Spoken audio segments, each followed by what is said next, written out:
એક આઈટી કંપનીએ પીએમ મોદીની અપીલને ગંભીરતાથી લઈ અને ઓફિસમાં ઉર્જા બચત અને ઈંધણ બચાવ માટે અનોખા નિયમો અમલમાં મૂક્યા છે. કંપનીએ 20% કર્મચારીઓને વર્ક ફ્રોમ હોમ આપવાનો નિર્ણય કરી લીધો છે, જેથી ઓફિસમાં વીજળીનો વપરાશ અને ટ્રાફિક બંને ઘટે. આ ઉપરાંત દરરોજ એસી 30 મિનિટ માટે બંધ રાખવાનો પણ નિયમ બનાવ્યો છે અને આ સાથે જ અઠવાડિયામાં એક દિવસ નો પેપર ડે રાખવામાં આવ્યો છે. ઈંધણ બચત માટે કંપનીએ કર્મચારીઓ માટે કાર પુલિંગની પણ વ્યવસ્થા કરી છે અને જેથી એક જ વાહનમાં વધુ લોકો મુસાફરી કરી શકે અને પેટ્રોલ ડીઝલનો પણ ખર્ચ ઘટાડી શકાય. કંપનીના મેનેજમેન્ટનું કહેવું કંઈક એવું થાય છે કે વૈશ્વિક પરિસ્થિતિ અને ઉર્જા સંકટને ધ્યાનમાં રાખી અને આ પગલાં લેવામાં આવી રહ્યા છે.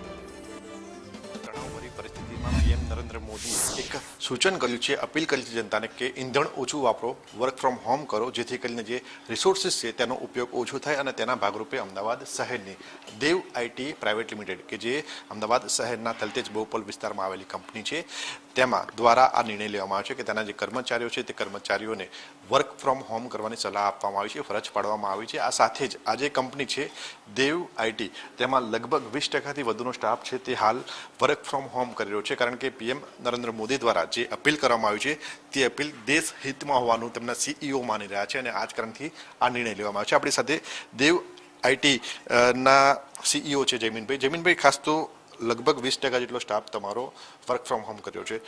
પ્રેક્ટિસ કેવી રીતે પડી અને શું કારણ?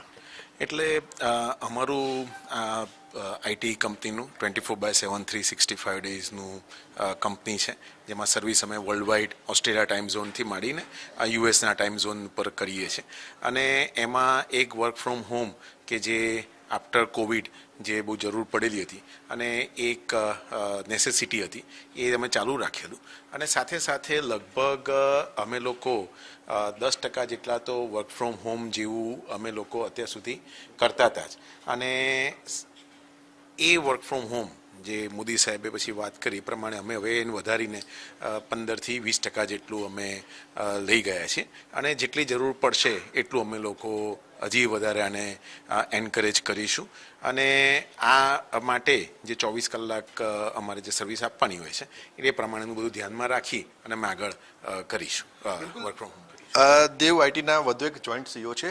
ખાસ તો પ્રેરકભાઈ, અન્ય કયા ઇનિશિયેટિવ લેવામાં છે, કારણ કે પીએમ નરેન્દ્ર મોદીએ ઘણી બધી અપીલ કરી છે, તો દેશ હિતમાં વધુ કયા નિર્ણયો તમારી કંપનીમાં લેવાયા છે?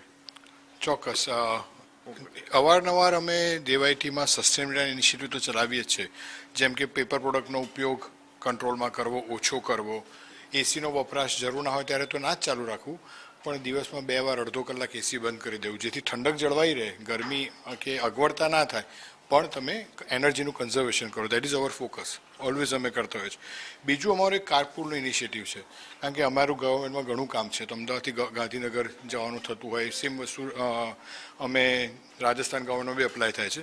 તો એ વખતે કોઈ એકલા ટ્રાવેલ ના કરે, હંમેશા તમારા કલીગને, ભાઈ બાંધુઓ જે તમારી સાથે છે એ બધાને તમે લઈ જે જવાનું હોય જોડે પ્લાન કરીને જાઓ. આ ઇનિશિયેટિવ ઓલરેડી અમારે ઇન પ્લેસ છે, મોદી સાહેબે હવે ખાસ કીધું છે, એટલે એને અમે એક્ટિવલી અગ્રેસિવલી ફરીથી પુશ કરીશું. જે લોકોએ બહુ સારો પ્રતિસાદ આપ્યો છે કે જેટલું બચાવ્યું, પેલું આપણે ગુજરાતીમાં કહેવત છે, બચત છે ને એ આવક છે, તો જે એના પર આપણે જે આગળ વધીએ અને જે આપણી પાસે છે લાંબુ કેવી રીતે ચાલે એના પર અમારું ફોકસ હંમેશા હોય છે. ધન્યવાદ. તો આ હતા દેવ આઈટીના સીઈઓ કે જેમના દ્વારા જે બચત કરવામાં આવી છે તે જ આપણી આવક છે તે નિર્ણયને માનીને બચત કરવામાં આવી છે, તેમજ કેટલાક નિર્ણયો લેવામાં આવ્યા છે જે પીએમ નરેન્દ્ર મોદી દ્વારા અપીલ કરવામાં આવી હતી તેને સાર્થક કરી રહ્યા છે.